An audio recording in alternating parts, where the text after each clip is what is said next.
محمد بن قاسم کی بہادری، جرأت اور بحیثیت اسلامی لشکر کے سپہ سالار ہونا پاک و ہند کے مسلمانوں کے لیے ایک سنہرا باب تھا، لیکن محمد بن قاسم کی اتنی صلاحیتوں کے باوجود بھی ان کی خدمات کا وہ صلہ ان کو کیوں نہیں دیا گیا؟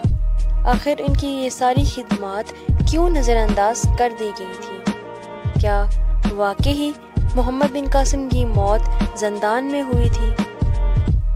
میں ہوں کومل نوید اور a piece of golden era Muhammad bin Qasim series کی اس ایپیسوڈ میں آپ یہی سب جانیں گے۔ محمد بن قاسم بڑی صلاحیتوں کے مالک تھے۔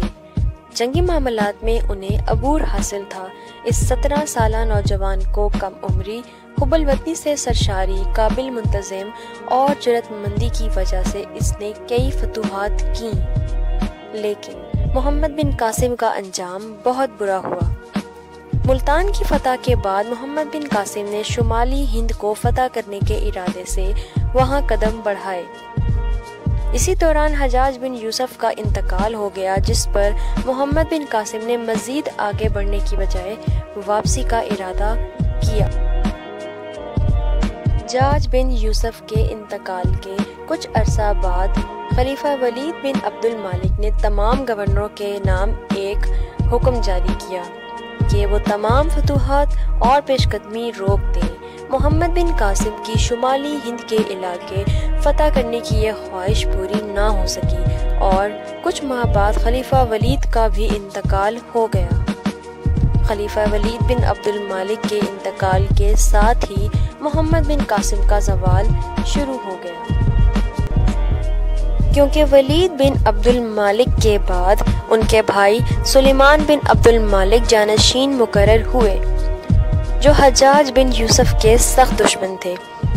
حجاج کا انتقال اگرچہ ان کی خلافت سے پہلے ہوا تھا، مگر اس عداوت کا بدلہ انہوں نے حجاج بن یوسف کے پورے خاندان سے لیا۔ محمد بن قاسم کی تمام خدمات کو نظر انداز کر دیا گیا اور انہیں حجاج بن یوسف کا رشتہ دار ہونے کے جرم میں عذاب کا نشانہ بنایا گیا۔ محمد بن قاسم کو گرفتار کرنے کا حکم دے دیا گیا۔ محمد بن قاسم کے دوستوں کو جب اس کی خبر ہوئی تو انہوں نے محمد بن قاسم سے کہا کہ وہ ان کو اپنا امین جانتے ہیں، ان کے ہاتھ پر بیعت کرتے ہیں، وہ کسی کے ہاتھ کو ان کی گردن تک نہیں پہنچنے دیں گے، مگر محمد بن قاسم نے خود کو خلیفہ کے حوالے کر دیا، ان کے آگے جھک گئے۔ یہی ان کی عظمت کی سب سے بڑی دلیل تھی۔ اگر وہ ایسا نہ بھی کرتے تو سندھ کے مسلمان ان کا ہی ساتھ دیتے، لیکن انہوں نے خود کو خلیفہ کے حوالے کر دیا۔ محمد بن قاسم کو گرفتار کر کے دمشق بھیج دیا گیا اور قید کر دیا گیا۔ جب آپ زندان میں تھے تو آپ نے ایک بار کہا، مجھے صبح کے ستارے کی زندگی پر رشک آتا ہے۔ اس کی زندگی جس قدر مختصر ہے، اسی قدر اس کا مقصد بلند ہے۔ دیکھو، یہ دنیا کو مخاطب کر کے کہہ رہا ہے کہ قدرت نے مجھے سورج کا الچی بنا کر بھیجا تھا اور میں اپنا فرض پورا کر کے جا رہا ہوں۔ کاش میں بھی اس ملک میں آفتاب اسلام کے طلوع ہونے سے پہلے صبح کے ستارے کا فرض ادا کر سکوں۔ 7 ماہ قید کی مشکلیں جھیلنے کے بعد آخر آپ اس دنیا سے رخصت ہو گئے۔